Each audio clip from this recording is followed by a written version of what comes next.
lovelies. Today we're taking a look at Mutant Crawl Classics, with its nice holographic sticker cover that you can't quite see. Now, I was warned that Mutant Crawl Classics wasn't as good as Dungeon Crawl Classics, and I reviewed Dungeon Crawl Classics earlier. You can see that I was quite pleased with DCC, and despite all these old school reviews, I'm not really an old school kind of player, but DCC and MCC to an extent address a lot of my concerns with old school games while failing to address others. It was retailing for about $25 and is about 290 pages all told, so not quite the monster that DCC is either, which I actually kind of prefer, but hey. So this is obviously their sort of take on the early post-apocalyptic games like Gamma World and so on, and much more the Gamma World of old than the more recent edition. The wackiness is dialed down a little, which might sound weird coming from DCC to this, but it is true. It takes itself somewhat seriously, even though there are wacky things in it. So the tone is fairly similar to DCC, but not as wacky as a lot of this kind of post-apocalyptic stuff was back in the day. You know, I'm thinking of Gamma World, I'm thinking of Gamma Orders, that sort of thing. It's not quite up there with that. I don't think there's any factoids in it, for example. It is packed with stuff, though it is, again, smaller than DCC. I think that's a reflection on the material. You don't need as massive spell lists and so on, for example, though you do have the equivalents of magic. We have our introductions to everything that's going on. Some influences are more obvious than others, wizards, for example. It is packed with artwork, and the artwork is very inspirational, something it shares with DCC. The core mechanics and so on are all the same. The wonky dice are all the same, and somehow feel a bit more appropriate in Mutant Crawl Classics than in Dungeon Crawl Classics, because having mutant dice kind of fits the whole theme. The idea is to run a funnel again, and this is where you take a whole bunch of level 0 characters each, and you run them all through a starter dungeon, encounter, rite of passage, whatever, and then from the surviving characters you take your pick to level up into and play on with. So you'll find a lot of similar concepts, just given a different twist, like the way your luck rolls apply and the background materials. There are a lot of random tables which might be better used as inspiration rather than just rolling on necessarily. Can take away an awful lot of player agency and control over their characters. Sometimes that's good, some people are more into that, sometimes it's not so good, people aren't as into that, but yeah, it's fine. Where I think the character generation really kind of falls down is in its race as class sort of thing. I'm not a fan of it in fantasy, but I feel like it kind of makes a sort of sense. But in a game that is more, well, it's not exactly modern, but one that is more inherently flexible and modern in the way we might think about characters, I think it doesn't work really here. It would have been better to give people more options to be able to play race and class rather than race as class. The only ones where you get to pick a class and stay the same race are the human ones. So Sentinels, that's warrior essentially, shaman, that's cleric essentially. Well, no, healer's more cleric, shaman's more magic user. Rover is more of a rogue type. Mutant is its own race and class. Surely in a game like this, mutants are everywhere and mutants could be anything, but no, it's kind of its own race as class. Mutated animal men, manimals. Hope the studio doesn't come after you for that. They're their own race as class. Again, I would have thought it would have been better to have race and class, and the same with sentient plants, plantients. For a game setting as wild and varied as a mutated post-ups future, that didn't feel like enough options either. So it feels a little bit scant. Now you can obviously mutate during play, and we have a thing called glow burn, whereas in DCC where you could do spell burn, where you run the risk of losing certain spells and capabilities, or you could burn your statistics, losing long-term capability until you heal again for short-term advantage. Here you've got all of that, and you can do what's called glow burn, where you induce a bunch of mutagens. That might give you bonuses on your rolls, but you risk getting mutations as a result, which just to me makes more of a nonsense of mutants being their own racial class when pretty much anybody can mutate. I also felt that like robots and things should have been an option for characters. I mean, coming from Gamma World 7th edition, the one based on 4th edition D&D, with its double combinations of character types, where you could be an android octopus or whatever. It feels very limiting, and I've never liked racist class, but your mileage may vary. But yes. So what takes up the space that would have been taken up by spells for the most part is taken up by mutations, and they're mostly things that can be good, but with bad sides to them as well in some cases. I mean, obviously you start looking weird after a few mutations, so that's something to be concerned about, or not, as the case may be. Yeah, the more degrading ones are called defects, but even the positive ones can alter your appearance in nasty ways. So this is going to take a while.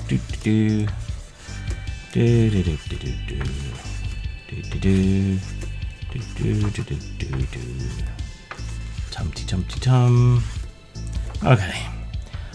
Combat and so on, it's all going to be familiar from DCC. There's a bit more of an emphasis on ranged combat, technology, weird weapon artifacts, that sort of thing.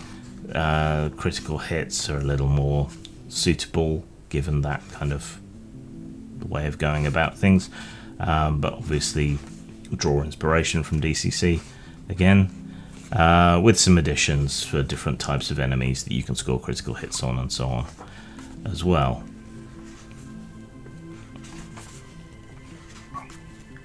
Alignments is more to do with, so it's like what were they called, crypto societies in Gamma World in various editions. So it's more about who you owe alignment to behind the scenes than any sort of more traditional alignment system, which means you could always make up your own and plug them in and have that be an additional layer of character customization or whatever, and that works quite well.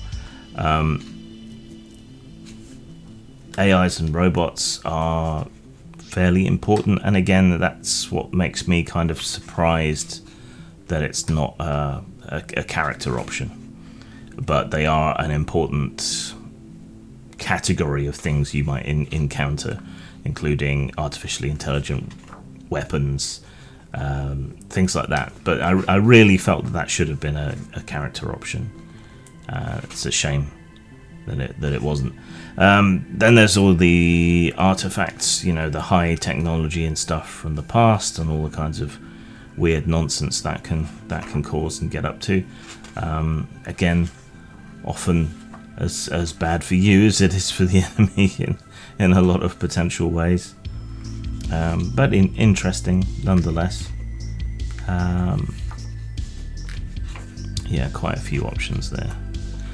Then we got a bestiary, which is where it does get weird, fully and unabashedly,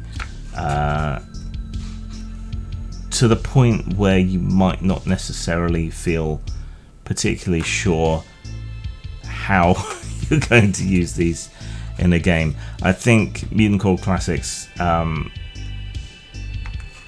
with its weirdness, suits that kind of Monty Hall sort of dungeon or adventure set where you can throw individualist or unknown, or almost completely unknown creatures at players and force them to deal with it. And you don't necessarily need as much of an excuse. I think there's more elasticity to suspension of disbelief when it comes to this sort of setting, and a sort of license to be peculiar and weird. Patron AIs provide the equivalent of spells, which are basically programs that tap into leftover systems, nanites, that sort of thing, to take effect on the world, which is a nice justification, one I've used before in games as well. You might know similar ideas from Nero, where people are tapping into the computer substrate of the universe, the AIs and so on. So yeah, it's nice.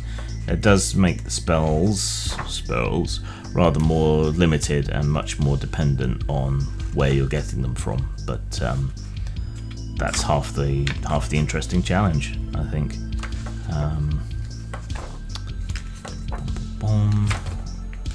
Yeah, we got quite a few of those of different styles and temperaments and things, so it's a meaningful and interesting choice, I think. We there yet? Okay. Optional rules: how to bring DCC characters into MCC and vice versa. So quite why you needed a chapter heading for a section that's 2 pages. I don't know. Influences, things to watch and read, comics and so on. And short adventure, which, as anyone who's been on the channel for any amount of time knows, I think of as a bit of a waste of space. Nice index, a lot of adverts. I don't know, I don't necessarily mind the adverts that they put in the back. It might take up space, and you're paying for these pages that are advertising shit to you, but it is a nice way of showcasing things. It takes me back to the days of Dragon Magazine and Games Master International and those kind of things. So for the nostalgia, I don't mind too much. Maybe it's something I should do more of in my own works, but hey ho, there you go. Right, so it's good. It's not as good as Dungeon Crawl Classics. It's not as meaty, it's not as big. The design choices made for DCC don't necessarily carry over as well to MCC, particularly race as class. It's a problem for me, it might not be for you, so take that into account.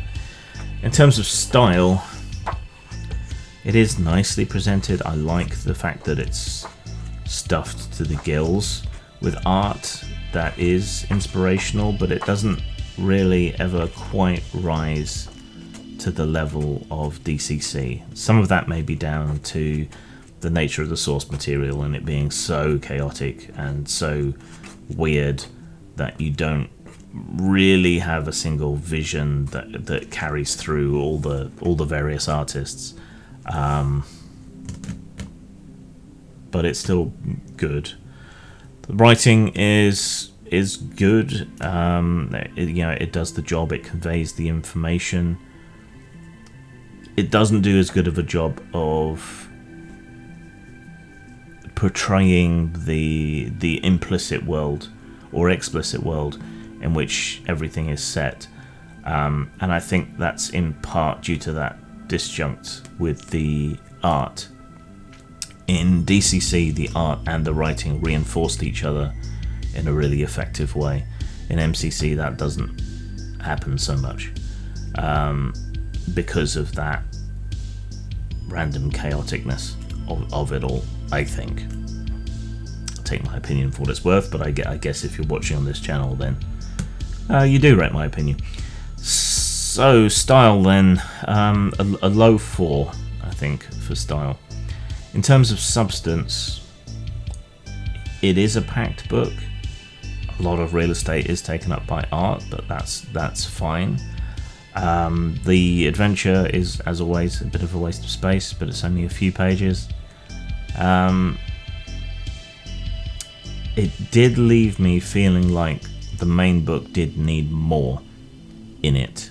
More options, more character options, less restrictive options. It felt like there was the whole thing felt like a taster rather than a complete book in the way that DCC is. And yes, I'm aware there is supplementary material, but I'm looking at the core books either side of this. So in terms of substance, while there's a lot there, it's not really enough. So on that basis, I'm going to give it a 3 out of 5 for substance. So that's 4 plus 3, that's 7 out of 10, 3.5 out of 5. If you like your old school Gamma World type stuff, then this is probably more for you. And if you're okay with the restricted character options and you're okay with spinning up a lot of your own stuff, because it is lacking in those important regards. This is more Thundar the Barbarian than Gamma Orders, basically. And that's not necessarily a bad thing. But yeah, if you like DCC and you're a fan of the older Gamma World stuff, probably worth picking up. If only because mutated dice fit into this better than Dungeon Crawl Classics. Zang.